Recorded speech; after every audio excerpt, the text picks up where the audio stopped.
Hi, அனைவருக்கும் வணக்கம். இன்னைக்கு நம்ம பார்க்க போகிறது தமிழ்நாடு மாவட்ட நீதித்துறை நீதிமன்றங்களில் உள்ள தூய்மை பணியாளர், தோட்ட பணியாளர், காவல் பணியாளர், இரவு காவலர் மற்றும் மசாஜ் காவலர் மற்றும் மசாஜி தூய்மை பணியாளர் மற்றும் மசாஜி வாட்டர்மேன் மற்றும் மசாஜி பதவிக்கான 10/11/2024 அன்னைக்கு ஞாயிற்றுக்கிழமை அன்னைக்கு நடந்த எழுத்து தேர்வோட அபிஷியல் ஆன்சர் கீ தான் நீ பார்க்க போறோம். ஆன்சர் வந்து ஏ சீரியஸ். ஓகேவா? ஃபர்ஸ்ட் கொஸ்டின் பார்க்கலாமா? அபிஷியலா கவர்மெண்ட் சைட்ல இருந்து ஆன்சர் கீ விட்டுருக்காங்க ஏ சீரியஸ்ல இருந்து. ஃபர்ஸ்ட் கொஸ்டின் பாருங்க, பார்ட் ஏ பகுதி ஏ. ஃபர்ஸ்ட் கொஸ்டின் 400 இதனை பிரித்து எழுத கிடைப்பது 4 கூட்டல் 100. இரண்டாவது கொஸ்டின் சரியான விடையை தேர்ந்தெடுக்க மணமக்களை டேஷ் என வாழ்த்தினர். ஆன்சர் பி, வாழ்க வாழ்க என வாழ்த்தினர். மூன்றாவது கேள்வி, துன்பம் இச்சொல்லின் எதிர்ச்சொல் இன்பம். Answer A. நாலாவது கேள்வி, நினைத்தால் இச்சொல்லுக்குரிய எதிர்ச்சொல் மறத்தல். Answer C. 5, நம் முன்னோர்கள் ஒரு சொல்லை சொல்லியவாறே நாமும் சொல்வது டேஷ் ஆகும். என்னன்னா மரபு. Answer C. ஆறாவது கேள்வி, குயில் பாட்டு என்ற நூலை எழுதியவர் டேஷ். யாருன்னா பாரதியார். Answer A. ஏழாவது கேள்வி, இன்சொல் இச்சொல்லை பிரித்து எழுத கிடைப்பது இனிமை கூட்டல் சொல். Answer B. 8, கல்லார் இச்சொல்லின் எதிர்ச்சொல் வந்து கற்றார். 9, மஞ்சு விரட்டு என்பதனை குறிக்கும் விளையாட்டு என ஏறு தழுவுதல். கேள்வி நம்பர் 10, உரைத்தல் என்ற சொல் குறிக்கும் பொருள் சொல்லுதல். Answer C. 11, கண்ணகியின் சிலம்பு டேஷால் ஆனது. கண்ணகியின் சிலம்பு எதால் ஆனது? மாணிக்கத்தால் ஆனது.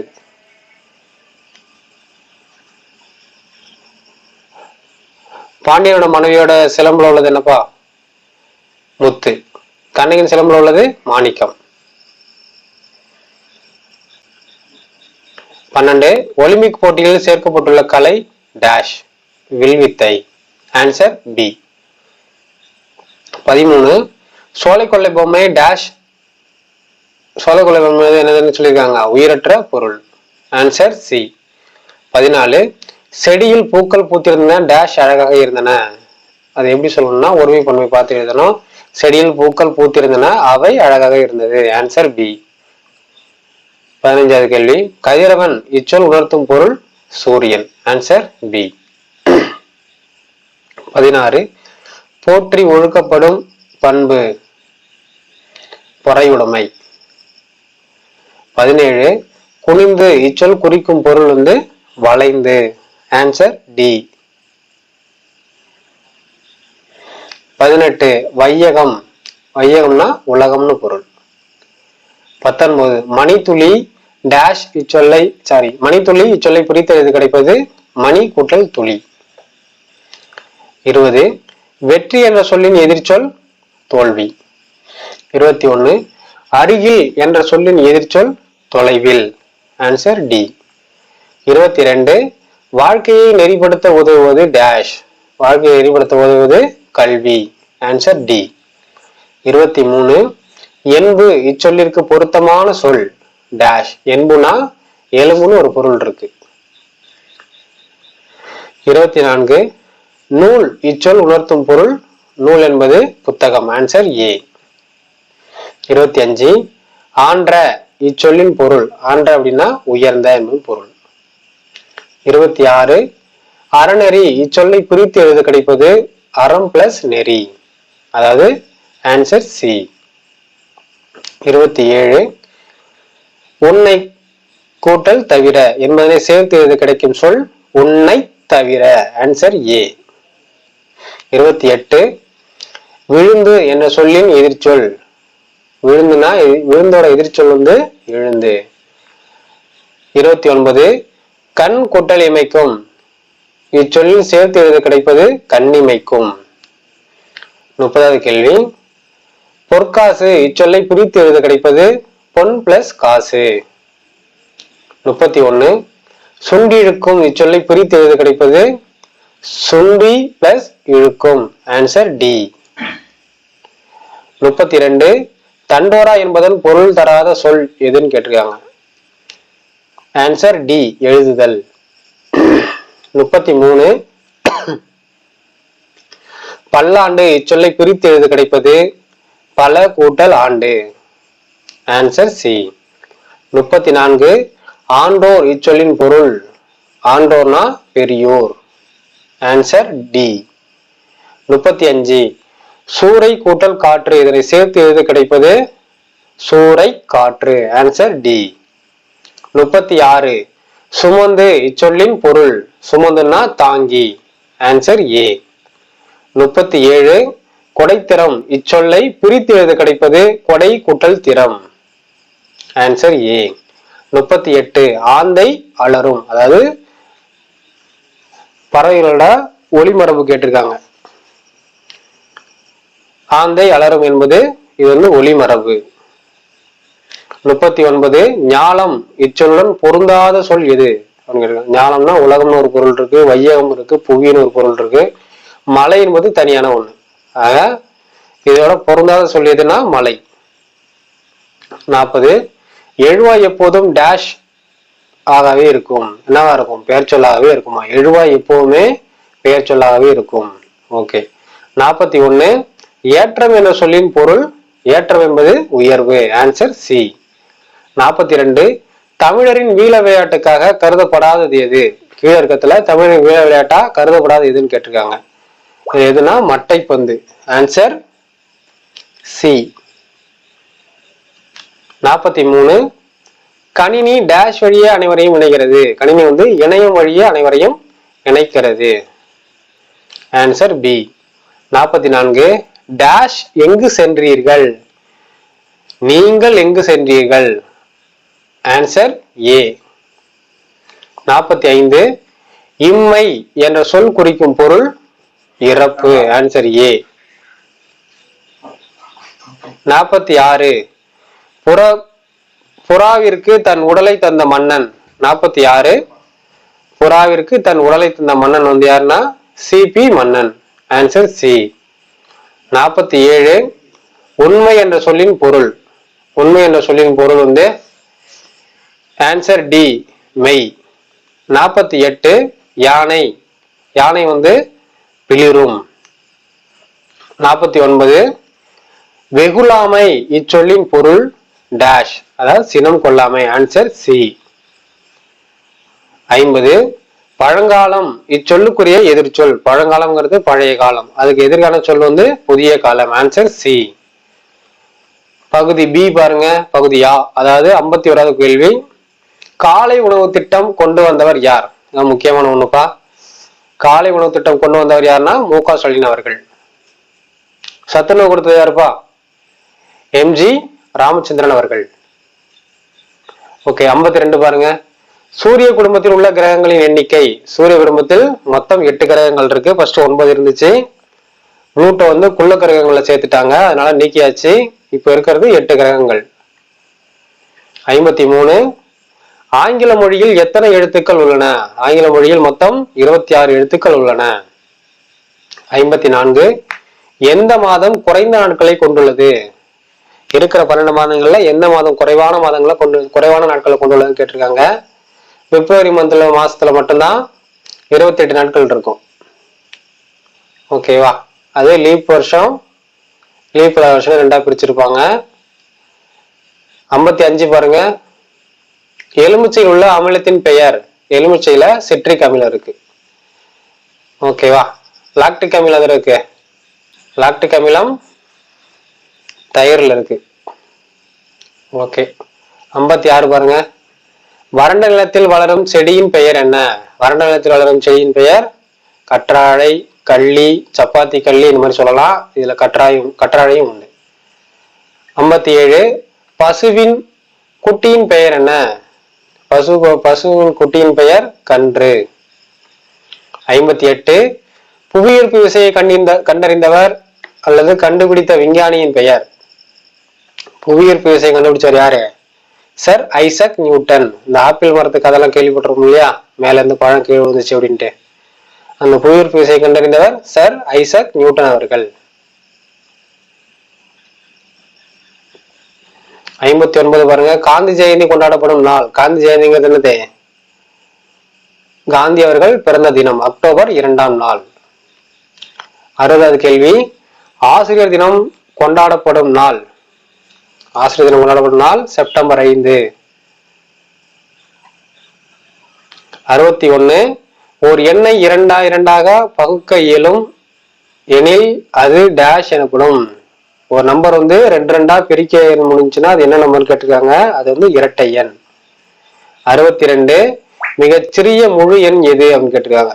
மிகச்சிறிய முழு எண். முழு எண்ணா 0ல இருந்து ஸ்டார்ட் ஆகும், அதுதான் மிகச்சிறிய முழு எண். அதாவது முழு எண்ணா 0ல இருந்து ஸ்டார்ட் பண்ணி நம்பர்ஸ் வந்து போயிட்டு இருக்கும். 1 2 3 4 அப்படி ஸ்டார்ட் ஆகி போயிட்டு இருக்கும். அதுல இருக்கிறதுலே ரொம்ப சின்ன நம்பர் எதுனா 0. 63 பாருங்க, பின்வரும் கோவைகளில் எது பூஜ்ஜியம் அல்ல? எது பூஜ்ஜியம் அல்லன்னு கேட்டிருக்காங்க. பின்னாடி வரதுல எது பூஜ்ஜியம் இல்லை. இப்ப 2 கூட 0 பெருக்குன்னா என்ன வரும்? 0 தான் வரும். 0 கூட 0 கூட்டினா 0 தான். 0 கூட 0 கழிச்சா என்ன வரும்? 0 தான். இப்போ 2 கூட்டல் 0 2. கேள்வியில் என்ன கேட்டிருக்கான்? பின்வரும் கோவைகளில் எது பூஜ்ஜியம் அல்ல அப்படின்னு கேட்டிருக்கான். அப்போ இந்த சியோட இது மட்டும்தான் பூஜ்ஜியம் வராது, 2 வரும் ஆன்சர் அதுக்கு. 64 பாருங்க, 17 into dash equal to 34 into 17. இது அப்படியே உண்டா மாத்தி போட்டிருக்கோம். 17 இன்ட்டு 34, 34 இன்ட்டு 17. அவ்வளவுதான். 65 பாருங்க, 53 கூட்டல் 49 பெருக்கல் 0 என்ன வரும்? 0 தான் வரும். 2 நம்பரை கூட்டிட்டு எந்த நம்பர் கூட 0 பெருக்கினாலும் அந்த நம்பர் 0 தான். ஓகேவா? ஆன்சர் வந்து பி. 66, 87 என்ற எண்ணானது டேஷால் வகுப்படும். 87 வந்து இருக்கிற நம்பரால மீதி இல்லாம வகுப்பட்டுச்சுன்னா அந்த நம்பர் தான் முழுமையா வகுக்கக்கூடிய நம்பர்னு சொல்லுவாங்க. 2ஆல வகுத்தாலும் நமக்கு வந்து பேலன்ஸ் கிடைக்கும், 11ஆல வகுத்தாலும் மீதி கிடைக்கும், 3ஆல வகுத்தாலும் மட்டும்தான் ஈவு கிடைக்கும். சரிங்களா? மீதி இல்லாம கிடைக்கும். 67, 59/1 என்பது 59. 59 1ஆல வகுத்தாலும் என்ன வரும்? 59 தான் வரும். 68, ஒரு தோட்டத்தில் ஒவ்வொரு நாளும் 150 லிட்டர் தண்ணீர் தெளிக்கப்படுகிறது எனில் ஒரு வாரத்தில் தெளிக்கப்பட்ட தண்ணீரின் அளவு என்ன? ஒரு நாளைக்கு வந்து 150 லிட்டர்னா ஒரு வாரத்துல தெளிக்கப்பட்ட தண்ணீர் அளவு கேட்டிருக்காங்க. ஒரு நாளைக்கு 150னா ஒரு வாரம்ன்றது 7 நாள். 7 நாள் அது என்ன பண்ணணும்? 150 இன்ட்டு 7ஆல பெருக்கணும் அப்படின்னா 1050 லிட்டர். சரிங்களா? அடுத்து 69 பாருங்க, ஒரு மணிங்கிறது எத்தனை நிமிடங்கள் கேட்டிருக்காங்க. ஒரு மணி என்பது 60 நிமிடங்கள். Answer D. 70 வந்து 2 நாட்கள் டேஷ் மணி. ஒரு நாளைக்கு எத்தனை மணி நேரம்பா? ஒரு நாளைக்கு 24 மணி நேரம் சேர்ந்ததுதான் ஒரு நாள். அப்போ 2 நாட்கள் நம்ம கேட்டிருக்காங்க. 24 மணி நேரம் பெருக்கல் 2 பெருக்கணும்னா 48. ஆன்சர் வந்து பி. 71, சுவைகள் மொத்தம் எத்தனை வகைப்படும்? சுவைகள் மொத்தம் 6 வகைப்படும். இந்த அறுசுவை உணவு அப்படின்னு சொல்லிட்டு ஹோட்டல்லாம் போனீங்கன்னா போட்டிருக்கோம் அறுசுவை உணவு அப்படின்னு சொல்லிட்டு. அது ஞாபகம் வந்ததுன்னா இந்த கொஸ்டினுக்கான ஆன்சர் கரெக்டா போட்டுருந்துருக்கலாம். மொத்தம் சுவைகள் மொத்தம் 6 சுவை. புளிப்பு, கசப்பு, இனிப்பு இந்த மாதிரிலாம் இருக்குங்களா, அது மாதிரி 6 சுவை இருக்கு. துவர்ப்பு, கார்ப்பு. அடுத்து பாருங்க 72, பொங்கல் பண்டிகையோடு தொடர்புடைய தாவரம் எது? பொங்கல் பண்டிகையோடு தொடர்புடைய தாவரம் கரும்பு. இதுல இருக்கிற ஆப்ஷன்ல கரும்பு. சரிங்களா? Answer B. 73 பாருங்க, கீழ்கண்டவற்றில் பசுந்தழை உரங்கள் இல்லாத ஒன்று எது?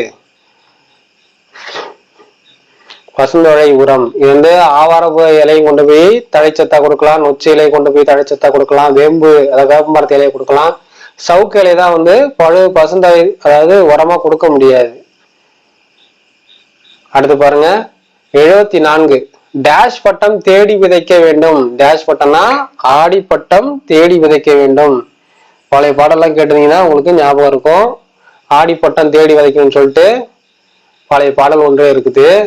75 பாருங்க, நாள் ஒன்றுக்கு எத்தனை முறை பல் துலக்க வேண்டும்? நாள் ஒன்றுக்கு 2 முறை பல் துலக்க வேண்டும். அதாவது காலையில எழுந்த உடனே பல் வளர்க்கணும், தூங்க போறதுக்கு முன்னாடி சாப்பிட்டு முடிச்சுட்டு தூங்க போறதுக்கு முன்னால ஒரு டைம் வளர்க்கணும். மொத்தம் 2 முறை பல் துலக்க வேண்டும் ஒரு நாளைக்கு.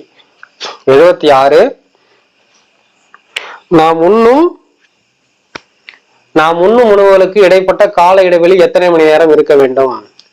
எத்தனை மணி நேரம்னா 4 மணி நேரம். இப்ப காலைல 8 மணிக்கு சாப்பிடணும் 9, 10, 11, 12. அத 12 மணில இருந்து 1 மணி கூட சாப்பிடலாம். ஒரு சாப்பாட்டுக்கு இன்னொரு சாப்பாட்டுக்கு இடைவெளி எவ்வளவு இருக்கணும்? 4 மணி நேரம் இருக்கணும். ஆனா மேக்சிமம் எல்லாரும் 9 மணிக்கு சாப்பாடு எடுத்துப்பாங்க. 9 மணிக்கு எடுத்துட்டா 10, 11, 12, 1 1 மணிக்கு சாப்பாடு டைம் கொடுப்பாங்க நமக்கு. சரிங்களா? 77 பாருங்க. ஆற்று நீரை சேமிக்க ஏற்படுத்தப்படும் அமைப்பின் பெயர் என்ன? ஆற்று நீரை சேமிக்க பயன்படுத்தப்படும் அமைப்பு பேர் வந்து அணை கட்டி தான் தண்ணிய மறிப்பாங்க. 78 கொசுவின் மூலம் பரவும் ஒரு வகை நோய் எது? கொசுவின் மூலமா பரவக்கூடிய நோயின் பெயர் வந்து டெங்கு. 79 மட்கும் குப்பைகளை எந்த நிற குப்பை தொட்டியில் போட வேண்டும்? மட்கும் குப்பைகளை எந்த நிற குப்பை தொட்டியில் போடணும்னா பச்சை நிற குப்பை தொட்டியில தான் மக்கக்கூடிய பொருட்கள் எல்லாம் அதை போடணும். அடுத்து 80வது கேள்வி. ஒரு டேஷ் என்பது ஒரு சிறந்த கிருமி நாசினி. இருக்கிறதுல எது ஒரு சிறந்த இயற்கை கிருமி நாசினி சொன்னா கூட இதை எடுத்துக்கலாம். அதான் மஞ்சள். இயற்கை நிறங்காட்டியும் சொல்லலாம், இயற்கை கிருமி நாசினி கூட சொல்லலாம் மஞ்சளை வந்து. 81 கீழ்காணும் உயிரினங்களில் எது உழவுடைய நண்பன் என அழைக்கப்படுகிறது? கீழ்காணும் உயிரினங்களில் எது உழவுடைய நண்பன்னா மண்புழு. 82 வெயிலில் செல்லும் போது எந்த நிறை ஆடைகளை அணிய வேண்டும்? Answer B. வெயிலில் செல்லும் போது வெள்ளை நிற ஆடைகளை அணிய வேண்டும். 83 உணவின் ருசியை கூட்டுவது எது? உணவின் ருசியை கூட்டுவது உப்பு. 84 முதலுதவி பெட்டியில் இல்லாத பொருள் எது? சர்க்கரை. இருக்கிறதுல எது முதலுதவி பெட்டியில இல்லாத பொருள் எதுன்னு கேட்டிருக்காங்க. எதுன்னு பாத்தீங்கன்னா சர்க்கரை. வேற என்ன இருக்கு? டெஞ்சர் இருக்கும், கட்டு துணி இருக்கும், கத்தரிக்கோல் இருக்கும். 85 தீக்காயம் ஏற்பட்டால் முதலில் என்ன செய்ய வேண்டும்?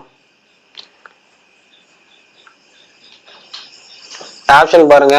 தூங்க வேண்டும், மருத்துவரிடம் செல்ல வேண்டும், தண்ணீரில் நனைக்க வேண்டும், அப்படியே நிற்க வேண்டும். Answer C. தண்ணீரில் நனைக்க வேண்டும். 86 கந்தையானாலும் கசக்கி கட்டு.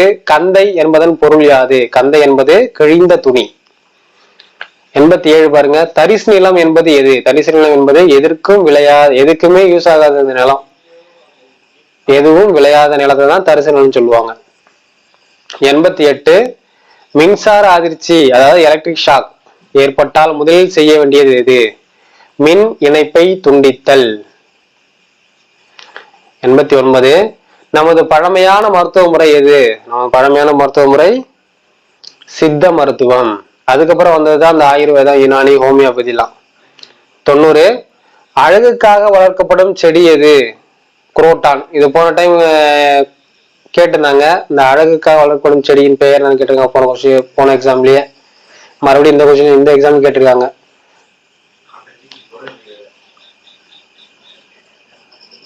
91 பாருங்க. நடவு செய்ய தேவையான பயிர்களை வளர்க்கும் இடம் எது? நடவு செய்ய தேவையான பயிர்களை வளர்க்கும் இடம் எதுன்னு பாத்தீங்கன்னா நாற்றாங்கால். 92 வெயிலுக்கு இதமான ஆடை எது? வெயிலுக்கு இதமான ஆடை வந்து பருத்தி ஆடை. ஏற்கனவே ஒரு கொஸ்டின் கேட்டிருந்தாங்க. வெயில் அதிகமா இருக்கும் போது எந்த சட்டையை யூஸ் பண்ணணும், எந்த கலர் வந்து யூஸ் பண்ணணும் அப்படின்னு கேட்டிருந்தாங்க. அதுல வந்து வெள்ளை ஆடை. அதே இங்க பாருங்க, வெயிலுக்கு இதமான ஆடை எதுன்னா பருத்தி ஆடை. 93 வீட்டை தூய்மையாக டேஷ் வைத்திருக்க வேண்டும். வீட்டை தூய்மையாக எப்பவுமே வச்சிருக்கணும். Answer A. 94 காய்கறிகளை எவ்வாறு வெட்ட வேண்டும்? காய் எப்போது வெட்டும் போது தண்ணியில கழுவிட்டு தான் அதுக்கப்புறம் வெட்டணும். Answer A. சரி, என்ன பண்ணுவாங்க? காயை வெட்டிட்டு தான் தண்ணியில போட்டு கழுவுவாங்க. அந்த மாதிரி பண்ணக்கூடாது. காயை கழுவிட்டு அதுக்கப்புறம் தான் வெட்டணும். 95 பாருங்க. எள்ளிலிருந்து தயாரிக்கும் எண்ணெய் எது? எள்ளில இருந்து தயாரிக்கக்கூடிய எண்ணெய் நல்லெண்ணெய். வேர்க்கடல இருந்து இறக்கக்கூடிய எண்ணெய் கடல் எண்ணெய். ஆமணக்குல இருந்து கிடைக்கக்கூடிய எண்ணெய் ஆமணக்கெண்ணெய் அப்படின்னா விளக்கெண்ணெய்ன்னு சொல்லுவாங்க. வேப்ப மரத்துல இருந்து தயாரிக்கக்கூடிய எண்ணெய் வேப்ப எண்ணெய். வேப்ப விதையில இருந்து தயாரிக்கக்கூடியது வேப்ப எண்ணெய். 96 பாருங்க. காற்றில் அழுத்தத்தை எதன் மூலம் அளக்கின்றனர்? காற்றின் அழுத்தத்தை எதன் மூலம் அளக்கின்றனர்? காற்றழுத்தமானி. ஓகே, அடுத்த கொஸ்டின் பாருங்க. 97 உடலுக்கு ஊட்டமான உணவு எது? உடலுக்கு ஊட்டமான உணவு ஆவியில் வேக வைத்த உணவு தான் உடம்புக்கு ரொம்ப உகந்த உணவுன்னு சொல்லுவாங்க. பச்சை காய்கறிகள்லாம் சாப்பிடக்கூடாது. சாப்பிட வேண்டிய காய்கறிகள் சாப்பிடலாம், எல்லா காயும் சாப்பிடக்கூடாது. அதனால மேக்சிமம் வந்து வேக வச்சு சாப்பிட்றது ரொம்ப நல்லது. உடலுக்கு ஊட்டமான உணவு எதுனா ஆவியில் வேக வைத்த உணவு. Answer C. 98 மருத்துவ உதவிக்கு அவசர எண் அழைப்பு எது, எந்த நம்பர் கேட்டிருக்காங்க கீழே இருக்கிறதுல 108. 99 பாருங்க, ஒரு நபர் ஒரு நாளைக்கு எத்தனை லிட்டர் நீர் அருந்த வேண்டும்? குறைஞ்சபட்சம் ஒரு நாளைக்கு ஒரு நபர் எத்தனை லிட்டர் தண்ணி அருந்தணுமா? 3 லிட்டர். 100 பாருங்க, நெல்லிக்காயில் என்ன விட்டமின்ஸ் சத்து உள்ளது?